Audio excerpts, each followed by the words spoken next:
All right, North, welcome back to the Tactics board. Coach Mahoney here. We're going to go over our new offensive set, which we are going to call Black. And this is not an offensive play as much as it is an offensive formation. What we're going to move from is what you should be used to here. This would be our open set, which we would call gold. We're going to introduce Black. So in order to move from gold, because there may be times that you'll play a game, you start in gold, and then we decide to move to Black. If you hear the coaches yell, okay, let's run Black, all that means from the MIDI perspective, nothing changes, okay? You guys are a triangle in gold. You're going to maintain that triangle in Black. There will be a little bit of shifting of where these wing middies go, but you're still going to maintain that triangle shape. For the attack, this is where things change. And we'll take our X attackman and invert him up onto the crease. Okay, this attackman, his job is to kind of work the house. Okay, we've talked about the house before, it being the danger zone. This attackman now gets to work inside the house, maneuvering into all areas of the house to present opportunities for feeds from everybody else who's on the perimeter. Okay. He's also going to be useful in helping to move the defense around because the defense will put someone on him. In order to open up dodging lanes, the crease attackman will move away from wherever the ball is. So if the ball is top right in this formation right here, we're not going to have the crease attackman stay up in this corner of the house, because if he does, whoever they've put on him as a defender will stay with him. That makes it more difficult for this midi to dodge into the house and get a good shot. And so rather than staying close to the ball, he's going to float to the opposite corner. Okay. In doing so, he's going to make this defender, this crease defender, he's going to have to choose what he's going to defend. If he chooses to play tight man coverage on our crease attackman, it then opens up this lane here. Okay. So if our midi can beat his defender, and if the adjacent slide is slow, there's an opportunity to get into the house and take a shot. If they're playing a crease slide package and this crease defender is the hot slide, well, if he beats his man and continues to dodge in towards the house, this crease slide is going to have to go, leaving the crease attackman wide open for a nice dump into the box and quick shot. Okay, so the crease attackman is an integral part of this offense that we are going to call Black, our colors being black and gold. So that's his job. We'll talk more about that. I'm going to do two videos here. One that focuses kind of on how the attackman will behave in this offense, and one that'll look at the middies.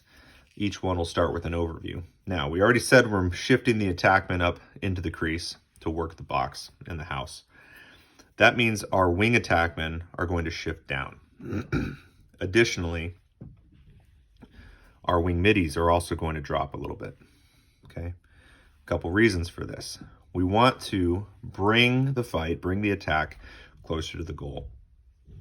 As we shift our wing attackmen to behind GLE or below GLE, our wing middies need to drop down, which allows our top center midi to come down a little bit as well, maintaining that triangle shape. But now what we see is this offensive set is a 1-3 across the middle, 2 offensive set.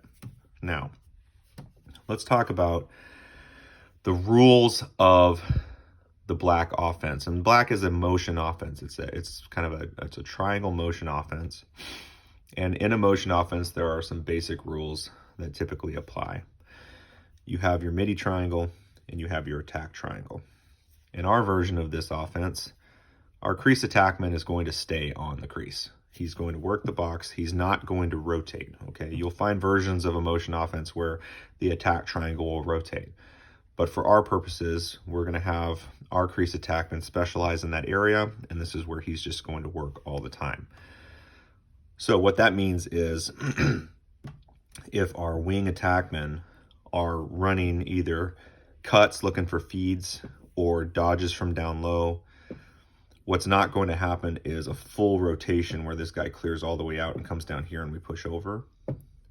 Instead, let's say, for instance, this wing attackman decides to run a dodge and try to go for the goal. If he comes in, what we expect is this crease attackman to float up, get out of his way, but not vacate the house. Okay, so he'll come in. If he gets pushed back out, he's going to go out this way. Let's also say, for instance, he was running on a cut looking for a feed from this midi.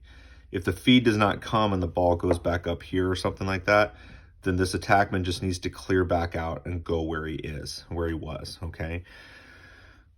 So it's not a rotation for the attackman in the sense that it is for the middies, where the middies will work a traditional triangle rotation. The attack are going to run from their side, do efforts at either dodging or run cuts for feeds, or dodge and dump to the crease attackman who's going to be open, okay? You've got a lot of options with this offense. But just remember, from the attackman perspective, you want to maintain the triangle shape and you want to be below GLE. There's a couple reasons for this. When you drop below GLE, the defending, the poles, they're going to have to make some decisions, okay? We know there's going to be a defenseman on the attack guy who's on the crease. They're also going to have defenders assigned to both attackmen who are low. But a lot of times, let's say the ball's down bottom right, this defenseman, he may come out and play you. And if he does, go ahead and look to dodge and try to go in. But a lot of times they'll be a little more conservative and they may stay up closer to GLE waiting to see what you do. So what that means is, it goes back to what we talk about. The offense needs to do things to make the defense move. So we know if this pole just stays up here and says, well, he can't hurt me with the ball back there, he can't shoot, he's not a danger, I'm going to make him do something. Okay, if he wants to make us do something, then we can dodge, and you want to make that pole come out after you. When he comes out after you, again, our crease attackman's going to float somewhere over here. The crease defender is going to have to make a decision, and because he is the hot slide, he's not going to go play right on him. If he does, just try to beat your man and shoot. If he doesn't, if he sits in the middle, start looking for this man, because what's going to happen is if you beat this pole, that slide's coming. Now you just dump over the top, easy shot. Okay. Move everybody back to where we are. Okay, so we assume these guys are going to be in this position. And again, we're looking at this from the attack perspective right now. We'll look at the middies in a bit. The other thing that this black offense allows us to do is be flexible with our two bottom midi or attackmen. So we have the opportunity here to set picks and set up situations that work really well for rolling the crease and trying to get a nice shot. So let's say, for instance, this guy has ball and he V-cuts in and draws the defenseman. The defenseman comes down. As he baits him, now he passes across. Now he's got ball. This defender's going to have to come down. He comes in, and what we can do here is a very simple pick play where this attackman comes and just stands right at the bottom of the crease. His defender will probably have floated up at this point. He may come down with him. We don't know. We'll see what he does. But this attackman now can bring his defender with him and look to shed his defender on this attackman, okay? This now then gives him the opportunity to roll around, and if this defender was here, maybe he can just come around real quick. Now again, as he rolls around, crease attackman is going to float into a position to try to draw that crease slide away with him and open up space. If the slide comes, dump across, shot. So from the attack position, we are always looking to move the defense, and if the defense moves, dump to the open man. If the slide comes to you, that means he just left somebody open, and we want to make sure we're making the smart play rather than trying to take on double teams and get into the goal, okay? The other thing that goes on down here, because we don't do a triangle rotation with the attackman, if we want to switch the field, then we just switch, carry over, okay? Carry the ball. If we carry this direction, where's he going to go? Well, we're not going to rotate him up to the crease, not usually. but what we'll see is a switch. So we can switch sides. So if there's a situation where the ball carrier wants to try a dodge from one side or the other, and he needs to get over to that side. Let's say this attackman wants to try to dodge from over here. Just carry over. Okay, he's going to switch, and now you're set up. Or even better, let's say he wants to dodge from this side. Pass over, and then follow your pass. As you move, the ball carrier should take that hint and move as well. Any movement down below and behind complicates the situation for the defenders. So movement of the ball in particular, but also of the players, is always advantageous for the offense because the defense has to figure out their new roles based on what you're presenting to them as far as an offensive presentation. So that kind of covers what we're doing with just the attack. Now let's talk about the rules of a motion offense. And when it comes to the triangle motion offense, the one main rule, one, keep your shape, okay? Triangles, we're working triangles. The other big rule when it comes to how the triangles interact is that when one triangle passes to the other triangle, either the middies to the attack or the attack to the middies, that is an automatic give and go situation, okay? So if we have the ball on his bottom left, and let's say they've been passing back in here, that's all fine and good, but this bottom left attack decides, you know what? This guy's playing me a little tight. He's come down. He's playing me on the ball. I think I've got an opportunity here. This guy has been floating up here to kind of pull this out a little bit, and we can see, you know, the midi is probably playing here, right? Because he's the hot. He's hot right. We've got on ball. If this attackman passes up to the midi, it needs to be an automatic give and go, okay? So as he passes up, what we would expect is this defender watches that ball. This defender comes on ball. I got ball. This attackman should be running a cut behind the defender. Remember, behind the defender. Hopefully, as he looks at where that pass just went, you can just exploit that as he turns his head. Run behind him. Get your stick up right here. That ball can come right back to you, and that's a quick lefty shot. Boom, right into the goal. Okay? Same thing happens if we're on the other side. If the ball's over here, this attackman's here, this pole's coming out to play him. He's playing him tight pressure. This middy's up here in a supporting hot left situation. At this point, we expect the crease attackman to float over to this side. Again, try to pull that crease defender over. We've got them both over here because he's watching this dude. He might be kind of right here. At that point, let's say he's playing him. Passes up. I got ball. He starts to snap back in to this position, cut behind. Look for the immediate feed, right-hand shot into the goal. I will tell you, those opportunities will be some of the best opportunities you have for very quick scoring in this formation. The give and go, particularly from low up to the midi line with a quick cut inside, exploiting the snapback of the poles and getting inside, looking for that quick, accurate feed. The feeds have to be accurate. You got to put it right in his stick. If it's down at his knees or his ankles, it's not going to work, and he's going to get crushed by the defense because he's going to be down trying to recover a ground ball, and that's just not good. So, middies, you have to be accurate on your feeds. That's why we practice partner passing. That's why we do star drills, swing it passing. Every time we do a passing drill, it's because we have to work on our accuracy. That ball has to go right to where the head of the stick is. But that pretty much gives you everything you need to know from the attack perspective on the motion offense, in that when the ball is passed between the attack triangle to the midi triangle, it's an automatic give and go look. Now, when I say it's an automatic look, midi, you don't have to throw that give and go, okay? If let's say that the defense has already gotten on you, he's playing you hard, don't push, don't press a bad situation and throw a bad pass. If you need to bounce out and get some space and let it settle, that's fine. But I still expect this attackman to run his give and go as though it was coming. If it doesn't come, circle back out, come back down. That's all that is. You're in and you're out. You're in and you're out, okay?